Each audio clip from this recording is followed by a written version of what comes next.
Good morning students. BSc honours part 1 discrete mathematics. Last video में मैंने preposition calculus सांध्य kiln के बारे में बातचीत की थी। स्टेटमेंट्स में मैंने कल आपको बताया था स्टेटमेंट या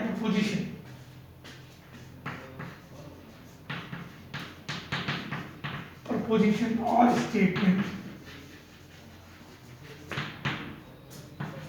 means true or false, true or false, सत्य या गलत या असत्य।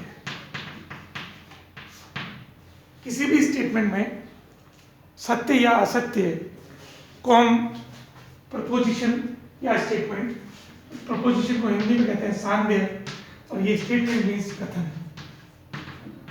मीन्स हमारे प्रपोजिशनल कैलकुलस में ट्यूटोलॉजी या ट्रू एंड फॉल्स के बारे में हम टेबल्स को पढ़ते हैं और टेबल्स से वैल्यू निकालते हैं। तो प्रपोजिशन मीन्स सांध्य, स्टेटमेंट मीन्स कथन।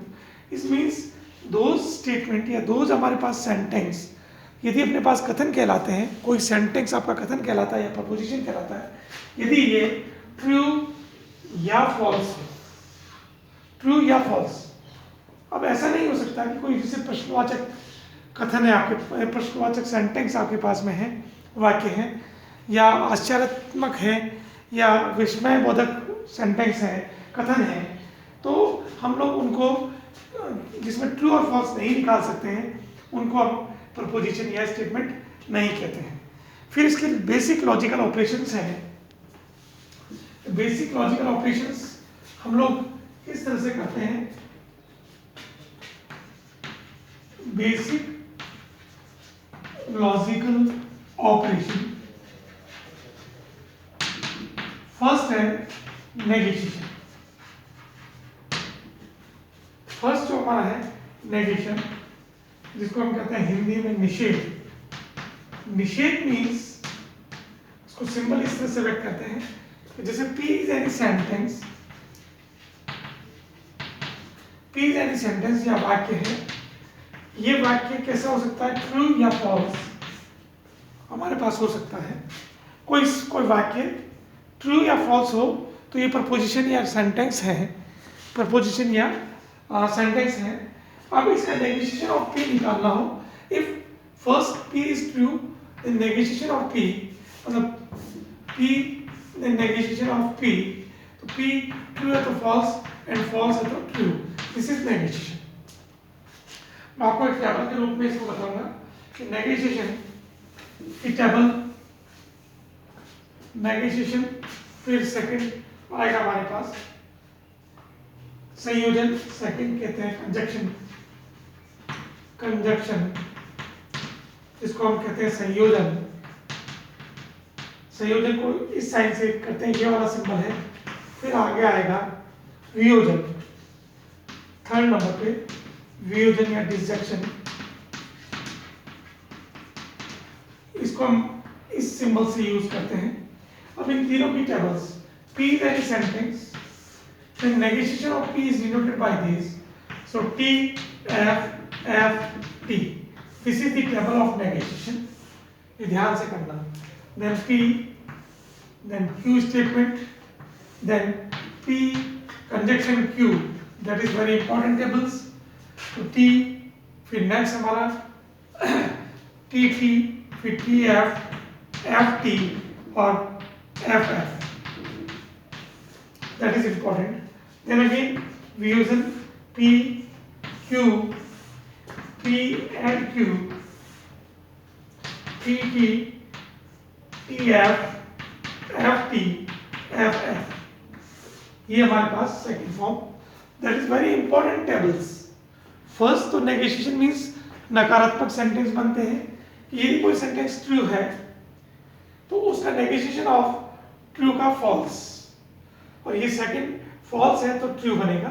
And P and Q conjunction में P अथवा Q में T T is given bye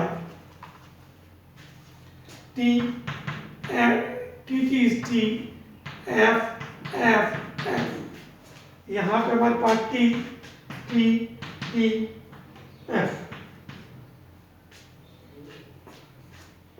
अब इसको याद करने का तरीका, वियोजन में P और Q, दिस इज और वर्ड से हम काम करते हैं अथवा।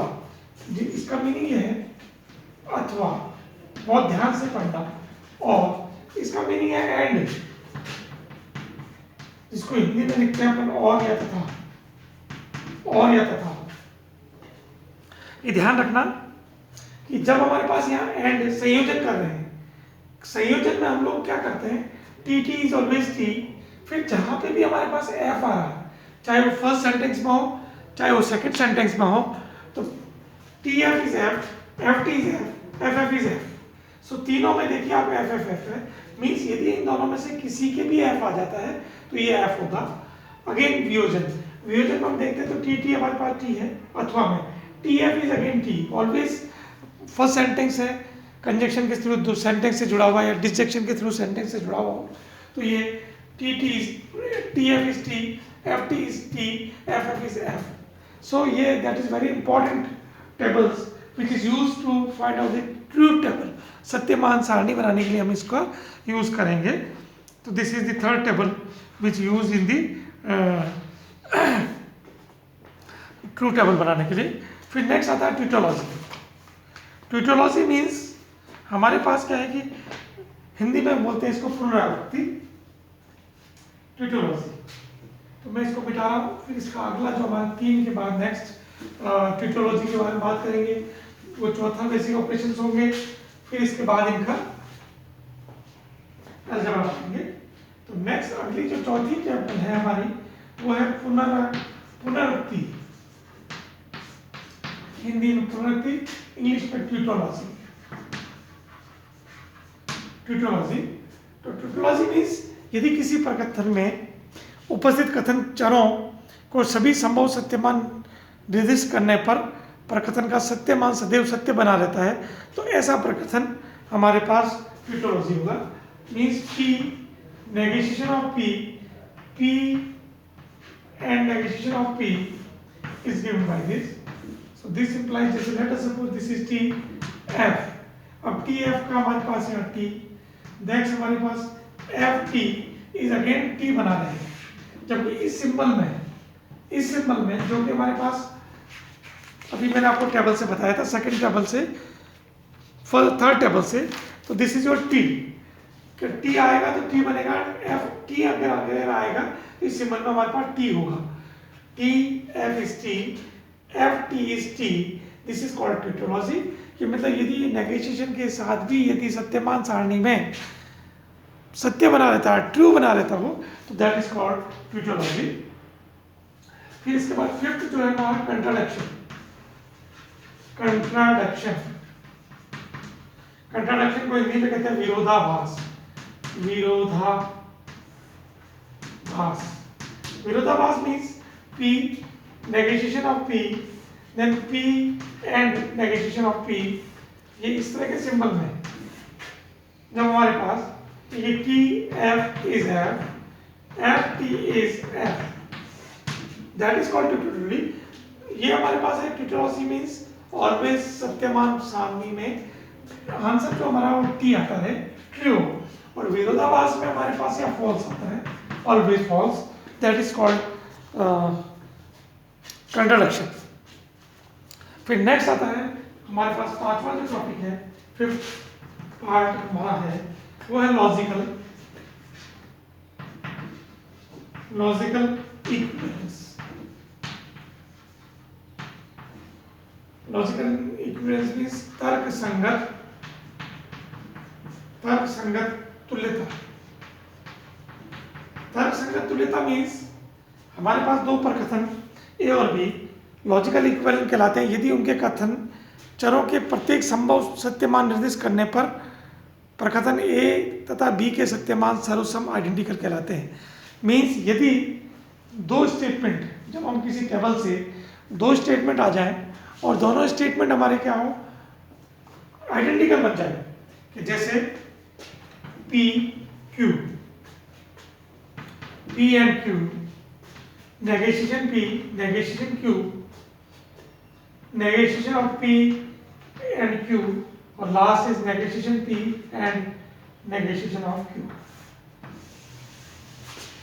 ये हमारी टेबल बनाता हूं मैं आपको,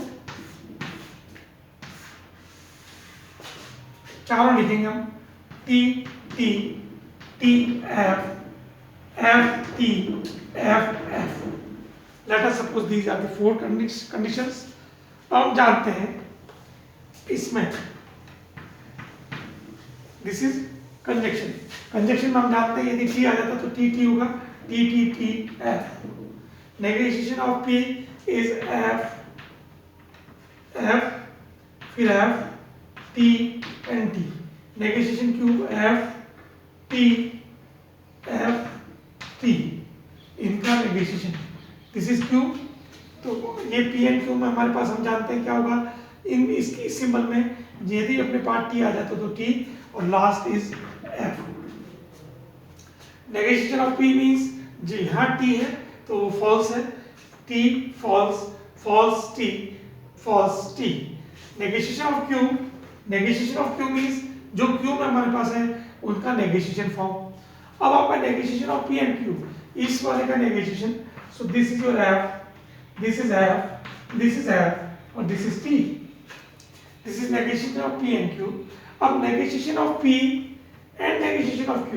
अब यहाँ देखिए हमारे पास यहाँ Q Q पे T आता है और F यहाँ पे इन दोनों का, और F F is F, F T is F, F T F is F, T T is T, T T is T। So this is your, देखिए अब आप यहाँ देखें कि हमारे पास ये फॉर्म है, ये फॉर्म है, ये फॉर्म है और ये फॉर्म है, लेकिन दिस वन और दिस वन टेबल में इन दोनों को देखिए, इन दोनों में हमारे पास इनके रिजल्ट जो है false false, false false, false false and T T T means true true. हमारे पास जो रिजल्ट आया है, टू हमारे पास कॉलम्स आर आइडेंटिकल, इक्विवेलेंस, ये सेम हमारे पास तर्क संगत युक्त, हम इसको कहते हैं लॉजिकल इक्विवेलेंस, तर्क संगत तुल्यता। मीन्स हमारे पास ये जो टेबल है, ये और ये टेबल देखिए, हर एक में हमारे पास false false false false F F and T T, means बिल्कुल सेम हमारे पास आ जाता है। इसको कहते हैं हम लॉजिकल इक्विवेलेंस। ये हमारे पास बेसिक कंडीशंस थी। अब मैं आपको अलजेब्रा ऑफ द प्रोपोजिशंस के बारे में बात करेंगे। नेक्स्ट टॉपिक जो हमारा होगा वो है algebra of the propositions. Algebra means वो क्रम में कोई कंडीशन लागू होती है, आइडेंटिकल होते हैं, इनके बारे में बात करेंगे। नेक्स्ट है हमारा अलजेब्रा ऑफ प्रोपोजिशंस, सांध्यों का बीजगणित, सांध्यों का बीजगणित। और फर्स्ट हमारा फर्स्ट कंडीशन है कॉम्यूटेटिव, कॉम्यूटेटिव, इसको हिंदी में कहते हैं क्रम विनिमय। क्रम विनिमय मीन्स ये हमारे पास P and Q is equivalent to Q and P. Number 2, P and Q is equivalent to Q and P. ये हम टेबल से जानते हैं। अब आप इसको किसी भी तरीके से प्रूव कर सकते हैं। यदि PQ, P and Q and P and Q,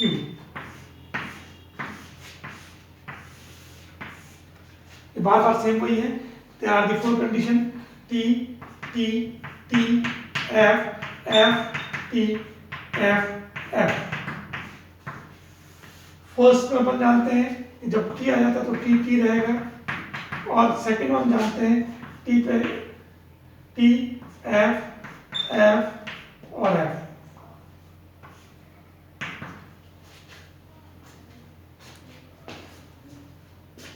T T T F T T T F, और यहाँ पे भी हमारे पास T और T और F।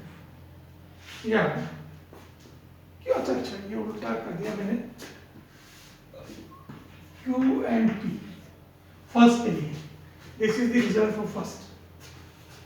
चाहे आप इसको लें P एंड Q, तो देखिए हम जानते हैं कि ये जो सिंबल है इसमें, this is your and, this is your and. And में हमने देखा था कि T अगर किसी भी कॉलम में आ जाता है तो T ही बनेगा। इससे आप देखिए इसमें भी T T T T F T F T T F F F। अब अगर इसको फर्स्ट लेता हूं मैं तो T T T F T F T T F is T F F is F। Similar way में हम इसको सेकंड को भी प्रूव कर सकते हैं, P Q P and Q और and Q and P। हम जानते हैं T T T F F T और F F, this is equals to, हम जानते हैं क्या होगा, T F F F। तो इसी को हम आगे देखेंगे, ये T T is T, F T is F, T F is F, F F is F। So this is the commutative property holds in both the symbols and or। Then second property is very important property. First commutative and second is distributive law, बंटनता का नियम। Second property जो है हमारा distributive law, distribution law, बंटनता नियम। और बंटनता नियम हम जानते हैं P Q R equals to P Q and P R।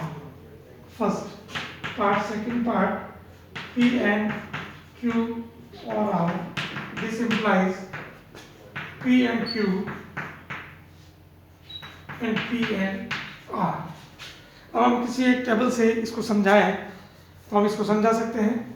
आपको बुक में टेबल दी गई है इनकी, आप सेंटेंस ले लीजिए, इनके सेंटेंस P Q और R तीन सेंटेंस ले लें और तीनों की जो ट्रू ट्रू फॉल्स फॉल्स लगा के हम लोग इसकी कंडीशन लगा देंगे सेंटेंस की।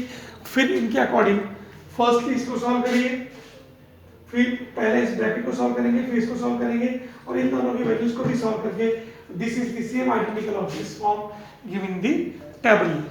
बुक में आपको एक टेबल दी गई है, उस टेबल की सहायता से आप इसको प्रूव कर सकते हैं। सेकेंड लॉ है, दिस इज थर्ड लॉ, तत्समक नियम, आइडेंटिकल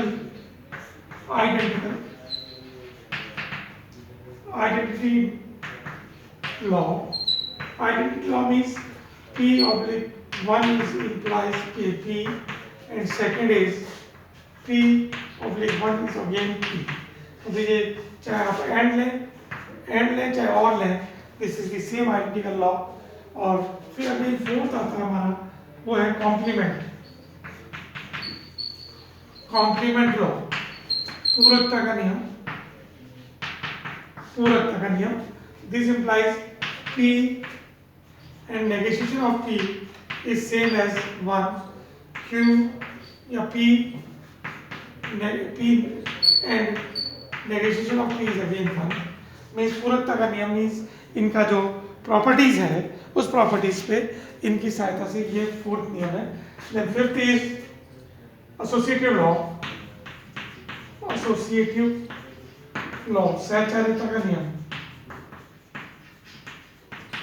सहचारिता का नियम means first P and Q with respect to R is same as P and Q and R, and second P and Q and R is same as P and Q and R। तो ये इन properties को tables दी गई है, इस table की सहायता से हम सॉल्व कर सकते हैं।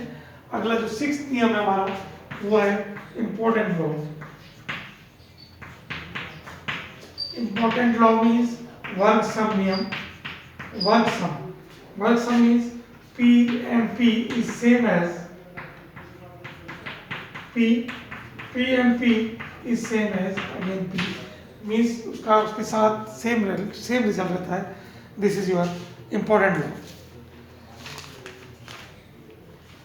फिर आगे आएगा हमारा अगला जो टॉपिक है, ये सारे नियम हैं, इनको प्रूव कर सकते हैं, टेबल में आपको दिए गए हैं, तो उनकी सहायता से आप इसको सॉल्व कर सकते हैं। सेवेंथ हो गया हमारा लॉ ऑफ डबल नेगोशिएशन। दो बार अगर अपन नेगोशिएशन करते हैं तो सेम आ जाएगा कि जैसे negotiation of negotiation P is same as P. द्विनिषेध नियम। फिर आता है 8 यूनिवर्सल